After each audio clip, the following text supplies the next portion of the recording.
Powered by the Montana Television Network. This is the 10 o'clock news on KPAX, Montana's news leader. Good evening, I'm Jill Valley. And I'm Dennis Bragg. If you have travel plans this weekend, be prepared for some difficult driving out there. Our Storm Tracker weather team says we're in for a potent weather system followed by some very cold air. We got a preview of that already tonight. Yeah, we did. It was pretty slick out there around Missoula for a time. It's a system that's bringing in moderate to heavy snow to western Montana, even more in the mountains and the valleys this weekend. So let's get to it right now. We turn it over to Chief Meteorologist Aaron Yost in the Storm Tracker Weather Center. Yeah, things are going to be a mess straight up across western Montana as we head into Saturday and Sunday. We do have an Arctic cold front poised to move over the Continental Divide and interact with some incoming very moist Pacific air, and that just spells snow. Today, this was Hamilton First Security Bank ICAM. Earlier, we have seen scattered snow showers, some moderate to heavy at times, across most of western Montana today, and some folks have seen it add up a little bit more than others. Knoxon, our weather spotters, reporting just over 7 inches of snow today. So we do have those winter weather advisories in place for everywhere you see here in purple through tomorrow morning, although a lot of activity will slowly come to an end overnight tonight. But of greater concern, these winter storm warnings that have been issued. I've got the full forecast breakdown and the timing, what we can expect, all coming up shortly. After Wednesday's deadly shooting in Florida, many parents, students, and teachers here in western Montana are struggling with how to cope or help others deal with the tragedy. MTN's Lauren Heiser spoke with parapsychologist Dr. Robert Valine, who shares some advice on how to approach these difficult conversations. It's important for them to see that we can struggle with this and we can provide honest answers, and sometimes those answers are even, I don't know. I don't know why bad things happen in the world all of the time. Dr. Robert Valine, a neuropsychologist, said to look carefully for changes in behavior, mood, appetite, or sleep habits in your kids. Ask yourself, are they withdrawing from activities that they would normally love? Are they having nightmares? Are they anxious? And then ask yourself the same things. Adults will exhibit the same symptoms as children, but Dr. Valine said that the only difference is that they tend to hide it better. Before starting these conversations, parents should do their research. Oftentimes, the most important thing a parent can do is also help a child learn to think more critically about the information that they're receiving, to make sure that they can separate the true information from misinformation, because that misinformation can be particularly frightening. Make sure to pick the time you plan to talk carefully. Dr. Valine said to choose a time when you and your kids would normally communicate, like during breakfast, on the car ride home, after dinner, before bedtime, or other times that you would normally sit and catch up. When choosing this time, make sure you have nowhere else to be for at least a few hours. Talking to your kids may result in helping to prevent these horrific events from occurring in the future. We want kids to feel empowered to be able to communicate about their fears, or if they hear something that makes them fearful. Lauren Heiser, MTN News, Missoula. If you or someone you know is struggling to cope, Dr. Valine encourages you to seek professional help. After the shooting at Sandy Hook Elementary School a few years ago, Missoula County Public Schools collaborated with law enforcement to train staff on active resistance training.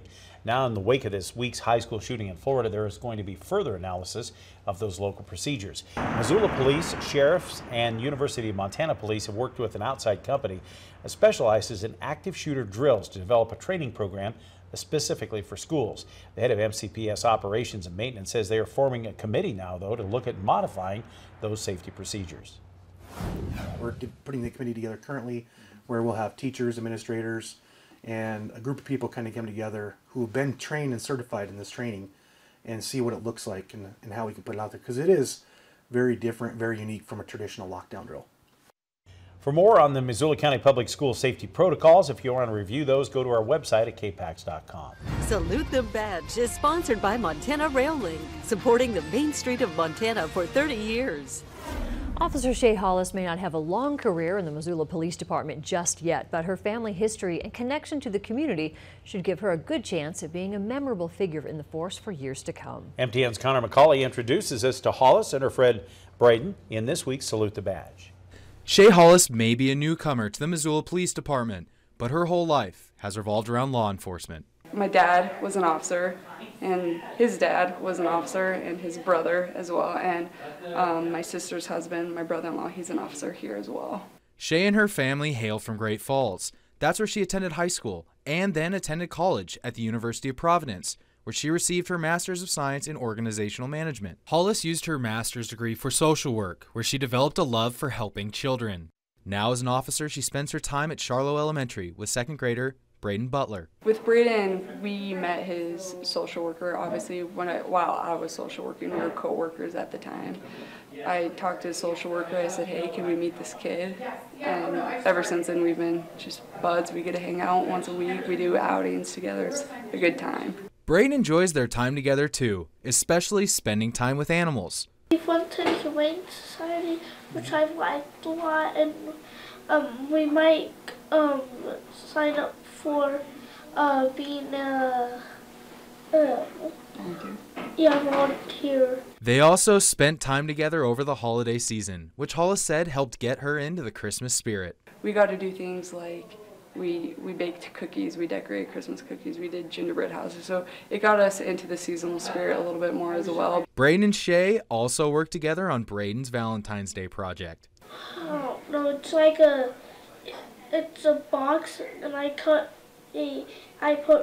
red paper around it, and I've cut out a mouth in it, and I taped down yellow piece of paper and as teeth, and then I taped them on inside, and then I made little eyes. Next up, Easter. Connor McCauley, MTN News, Missoula.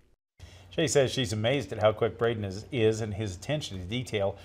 She and her wife Myra are excited to continue to spend time with Braden, and so is Braden. More than 7,000 acres of forest land near Olney is being permanently protected by a public-private partnership devoted to sustainable forest management, public access for recreation, and habitat conservation. MTN's Jack Ginsburg shows us that's good news, though, for public land enthusiasts.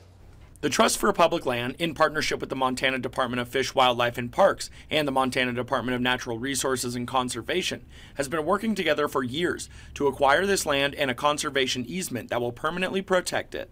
So it took quite a while and a lot of different partners, and it's just amazing that it's come to fruition finally, and it's just going to be a huge win for the public, for the resource, and for continued sustainable forest management.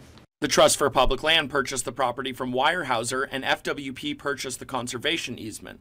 The Trust for Public Land then sold the property to the DNRC to own, while FWP manages the land. The land stretches nearly 11 square miles and will be added to the Stillwater State Forest. Temple says this easement is so important because of the location of the land. Especially given where this project is, it's just north of Whitefish, which is prime for development into the future, so being able to secure an area that's going to be sustainably managed for forestry and to protect the fish and wildlife habitat while allowing the public to recreate, it's just a win-win-win for everybody.